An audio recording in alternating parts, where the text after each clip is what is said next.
here that Donald Trump, you're a liar. That you did not make a ceasefire and that we did not lose any planes. Planes भी नहीं खोए, ये भी बोल दो, साफ साफ ये बोल ऐसा नहीं। अभी तो मैंने ओपनिंग नहीं किया सर। अभी तो मैं सेट हो रहा हूँ। समय आपका कम।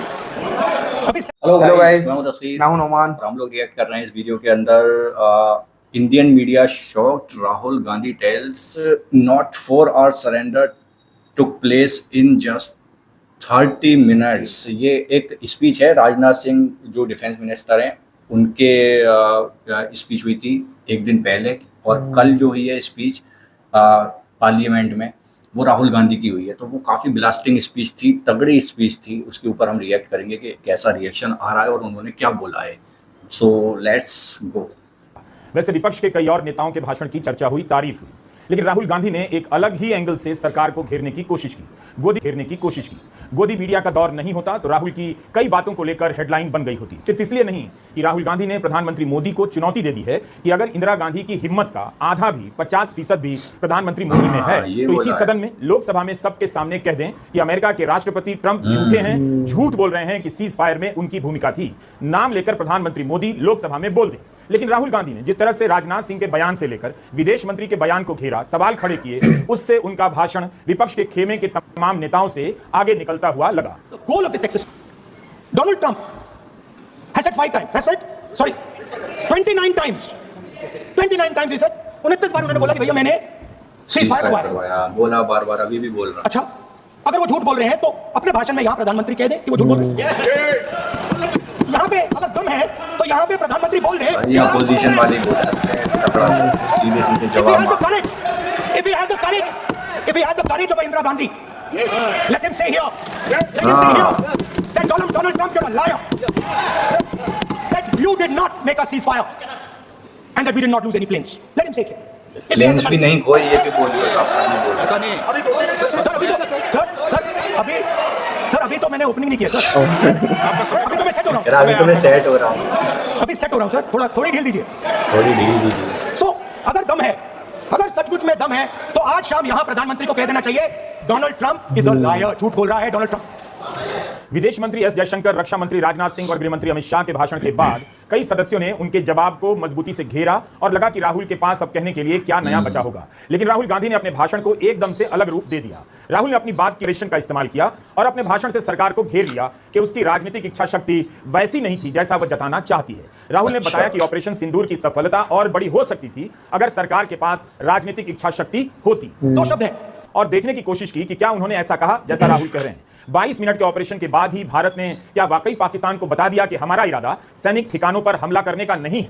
पहले वो सुनते हैं, ये सुनना जरूरी है, तभी पता चलेगा कि भारत क्या चाहता था। जो जनता उम्मीद कर रही थी, दरअसल भारत वो चाहता ही नहीं था। भारत ने पाकिस्तान को क्यों बताया कि भारत का हमला टकराव बढ़ाने वाला नहीं है। आप हमला भी कर रहे हैं और यह भी कह रहे हैं कि हम इस टकराव को नहीं बढ़ाना चाहते, आगे नहीं बढ़ाना चाहते। राजनाथ सिंह ने अपने बयान में ठीक ऐसा ही कहा है। राहुल गांधी की नजर इस पे पड़ गई और उन्होंने सवाल उठा दिया कि अगर 22 मिनट के भीतर पाकिस्तान को यह बताया जाएगा तो इसका मतलब है कि इस ऑपरेशन को लेकर पॉलिटिकल विल, राजनीतिक इच्छा शक्ति शुरू से नहीं थी। you imagine, दो लोगों के बीच में लड़ाई हो रही है, एक आदमी जाके दूसरे को घूंसा मारता है और फिर कहता है देखिए मैंने घूंसा मार दिया, अब एस्केलेशन नहीं कीजिए। मतलब आपने पाकिस्तान को डायरेक्टली अपनी पॉलिटिकल विल बता दी कि आपके पास लड़ने की पॉलिटिकल विल है ही नहीं, कि आप लड़ना ही नहीं चाहते हो। भाई ब्लास्टिंग स्पीच। और ये डिफेंस मिनिस्टर ने कहा है कि हमने, डिफेंस मिनिस्टर यहाँ हाउस में कहने कि हमने पाकिस्तान से जाके कहा कि हमने आप पे झापड़ मारा है मगर हम आपको और झापड़ नहीं मारेंगे, हम एस्केलेशन नहीं चाहते हैं, आप रिस्पॉन्ड नहीं कीजिए और हम मिलिट्री टारगेट नहीं मारेंगे। Meaning the government of India informed the government of Pakistan that we have no political will, we don't want to fight, we have done this, we have just done this action, surrender, immediate surrender in 30 सामने बोल रहा है। Now there is a second very important thing that Rajnath Singh ji said. Maybe he didn't mean to say this. He also said that he told the Pakistanis that we are not going to hit any of your military infrastructure. Now this is a very interesting fact. Now listen to this quote very carefully. Captain Shiv Kumar, Defense Attaché Indonesia, he says, I may not agree with him that India lost so many aircraft, but I do agree that we did lose some aircraft. And that happened only because of the constraint given by the political leadership to not attack the military establishment and their air defense. Meaning, and face the air defense system of Pakistan. Meaning, you tied their hands behind. Cease fire क्यों हुआ? अगर भारत ने बढ़त बना ली थी तब क्यों हुआ? इसका जवाब अभी तक नहीं मिला। लेकिन राहुल के सवाल ने सरकार के 3-3 मंत्रियों के जवाब को फिर से संदेह के घेरे में ला दिया और बता दिया कि सरकार ने ऑपरेशन सिंदूर के 22 मिनट बाद ही पाकिस्तान से कह दिया था इसे हम आगे नहीं बढ़ाना चाहते। इसके बाद राहुल गांधी ने भारतीय सेनाओं के प्रमुख जनरल अनिल चौहान, भारतीय थल सेना के उपाध्यक्ष lieutenant general Rahul R Singh और कैप्टन शिव कुमार के बयानों को सामने लाते हुए दिखाया कि पॉलिटिकल विल नहीं होने के कारण ही भारत को बड़ा नुकसान हो गया और लड़ाकू विमान गिरे। जिस सवाल को राजनाथ सिंह ने पेंसिल बताकर चलता कर दिया, छोटा करने की कोशिश की, राहुल गांधी ने भारतीय सेना के ही वरिष्ठ अधिकारियों की बात का सहारा लेकर विमानों के गिरने की जो बातें हैं जो छिपाई जा रही थी उसे सबके सामने ला दिया। अनिल चौहान जी कहते हैं what was important was not the jet being down but why they were being down। मतलब वो कह रहे हैं कि जरूरी सवाल ये है कि जेट गिरे क्यों। वो कह रहे गिरे तो ठीक है मगर जरूरी सवाल है गिरे क्यों। और फिर उसके बाद कहते हैं what mistakes were made। The good part is we were able to understand the tactical mistake which we made, remedy, rectify and implement after 2 days, and we flew all our jets again targeting at long range। कि पहलगाम के बाद एक भी देश ने पाकिस्तान को नहीं condemn किया है। Not a single country has condemned Pakistan। Everybody has condemned terrorism। What does it mean? That the world is equating us with Pakistan। Earlier, when the UPA government was there, it was very clear Pakistan is promoting terrorism, and they used to condemn Pakistan। कहा कि अगर पाकिस्तान की निंदा की गई है तब पहलगाम हमले के साजिशकर्ता मास्टरमाइंड पाकिस्तान के जनरल मुनीर ट्रंप के साथ लंच क्यों कर रहे हैं? प्रधानमंत्री मोदी ने ट्रंप की निंदा क्यों नहीं की? इस लंच पर सवाल क्यों नहीं उठाया? ट्रंप ने जनरल मुनीर का धन्यवाद किया कि उन्होंने युद्ध को आगे नहीं बढ़ने दिया और रोक दिया। राहुल ने कहा कि अगर पाकिस्तान को भारत ने हरा दिया तो फिर आतंकवाद की साजिश रचने वाले ट्रंप के साथ क्या कर रहे थे? ट्रंप जनरल मुनीर के लिए अपना प्रोटोकॉल क्यों तोड़ रहे थे और भारत इन सबको क्यों चुपचाप देख रहा था? Very interesting another fact। I mean, sometimes this external affairs minister amazes me। मैं चौंक जाता हूं मैं। He says that now even defense minister, we have deterred Pakistan। अच्छा, you have deterred Pakistan? Fine। The man behind Pahalgam is a Pakistani general called General Munir, Chief of Army Staff। That man is having lunch with the President of the United States। He is sitting there, our Prime Minister cannot go there। Mr. Trump is breaking all protocol and he's inviting the man who has done terrorism in India for lunch with him। Prime Minister hasn't said anything। Prime Minister has not said how dare Mr. Trump invite Mr. Munir to his office। माननीय सदस्य माननीय सदस्य Now let me say what Donald Trump has to say। माननीय सदस्य ये Let me say what Donald Trump has to say। ये सदन की संपत्ति है। Sorry, sir। क्या है, ऐसे मत करो, टेबल को हरा दो। The reason I had him here for lunch was I wanted to thank him, the man who carried out Pahalgam। I wanted to thank him for not going into the war and ending पर it। दुनिया मानती कि ये सही था। मतलब था कि तो पाकिस्तान लंच कैसे- अलग थलग नहीं हुआ, बल्कि यह कितनी बड़ी विडंबना है कि अमेरिका के साथ वह काउंटर टेररिज्म पर बैठक कर रहा है और भारत चुप है। राहुल गांधी ने एक और बात कही, इस बात को कहनी भी चाहिए। क्या हर आतंकी हमले के बाद भारत को तय तरीके से ही जवाब देना चाहिए? तब तो यह जानी बात हो जाएगी कि भारत ऐसा ही करेगा। राहुल ने सरकार की समझ को चुनौती दी, कहा कि भारत की प्रतिक्रिया इतनी भी निश्चित नहीं होनी चाहिए कि दुश्मन और आतंकवादी के लिए अंदाजा लगाना आसान हो जाए कि ऐसा करेंगे तो भारत यही करेगा। It's new normal। Now there's another new normal। Now do you understand what this statement is saying? What this statement is saying is that any terrorist now who wants to make India fight a war has just got to do one attack in India।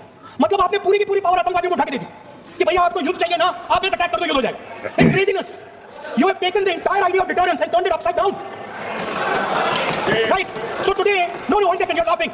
Tell me something. The next terror attack that happens, what will you do? What will you do? You'll attack Pakistan again? So now, the moment they know that you're going to attack Pakistan, they just have to do a terror attack and they know you're going। चीन को लेकर राहुल गांधी ने कहा कि भारत की विदेश नीति की सबसे बड़ी चुनौती रही है कि पाकिस्तान और चीन एक साथ ना आ जाए, लेकिन विदेश नीति इसमें फेल हो गई और इसका नतीजा यह हुआ कि पाकिस्तान के साथ चीन भी खड़ा नजर आया। चीन उनकी मदद कर रहा था। चीन ने पाकिस्तान में एक सेंटर भी बनाया है जहां से वह पाकिस्तान की मदद कर रहा था। 2021 से ही पाकिस्तानी सेना का एक अफसर चीन की सेना के उत्तरी और पूर्वी कमांड का नियमित हिस्सा है। दोनों साथ मिलकर काम करते हैं। राहुल गांधी का कहना था कि इसलिए समझना जरूरी है कि भारत के पास राजनीतिक इच्छा शक्ति तो नहीं थी, उसके पास फ्रीडम टू मैन्यूवर भी नहीं था, मतलब अपने लिए जगह बनाना युद्ध के मैदान में। Pakistani fusion, and it is a very dangerous time। The point is that we are now facing in front of us Chinese and Pakistani fusion, and it is a very dangerous time। As you can see, it is a very dangerous time, and we cannot afford a prime minister who does not have the courage to use the army the way it has to be used। We cannot afford it. Was attached to the Chinese Air Force. And not only that, the doctrine of the Pakistani Air Force was completely changed. The information available to the Pakistani Air Force was completely changed. And the Chinese were feeding information, critical battlefield information, satellite information, targeting information Pakistan to the को दे रहा था. And if you don't do, to perhaps pull it back. And he says, so it is very clear they were getting live battlefield inputs from China. If you had listened to me here, you would not have lost those 5 planes. If you had listened to me and you had said that yes, the Chinese and the Pakistanis are fused. सरकार के मंत्रियों के तमाम बड़े बड़े दावों पर राहुल के सवाल भी भारी पड़ते रहेंगे। चीन और पाकिस्तान की दोस्ती पर मोदी सरकार के मंत्री चुप रहे। लड़ाकू विमान क्यों गिरे, इस पर चुप रहे। सेना के वरिष्ठ नेतृत्व ने सवाल उठाए हैं, इस पर भी मंत्रियों ने चुप्पी साध ली। जिन सवालों पर मंत्री चुप रहे, उन सवालों को राहुल गांधी ने नए सिरे से उठा दिया। राहुल गांधी के बाद ऑलराइट गाइस, तो बहुत ही ब्लास्टिंग स्पीच दी है और बहुत गुस्से में, बहुत अग्रेसिव रहकर इन्होंने स्पीच दी है ये सारी। और इसके अंदर वही सारी चीज़ें हैं जो आजकल हमारे यहाँ पर चर्चा का मुद्दा बना हुआ है हमारे इंडिया में। बहुत सारे चैनल जो इंडिपेंडेंट है, जैसे ये रवीश कुमार का चैनल है, ये सवाल उठाते हैं। और अपोजिशन, आप लोग देखोगे तो अपोजिशन करते हैं लोग, लेकिन अपोजिशन भी सवाल तो कुछ तो उठा ही रहा है ना, सही अगर उसको देखा जाए नजरिए। तो इन्होंने एक काउंटर किया एक तरीके से उस स्पीच को जो राजनाथ सिंह ने दी थी स्पीच, उसमें बताया था कि सक्सेसफुल रहा ऑपरेशन और हमने ये किया, ये सारी डिटेल उन्होंने बताई थी। तो उसको काउंटर करते हुए इन्होंने कुछ पॉइंट्स को पकड़ लिया उसमें से और लिखकर उस पर काउंटर दिया है इस वीडियो के अंदर इन्होंने, और बहुत तगड़े तरीके से सवाल पूछे हैं।